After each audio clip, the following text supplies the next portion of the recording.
भांग पीकरी कौन है आम पिला देख आम घर पिला सुना भांग नहीं पिला शिखर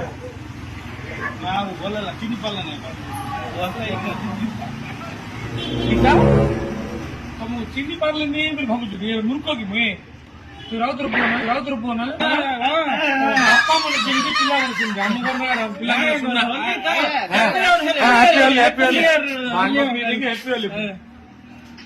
तो बापा भी भांग पी दी पूरा लगुच।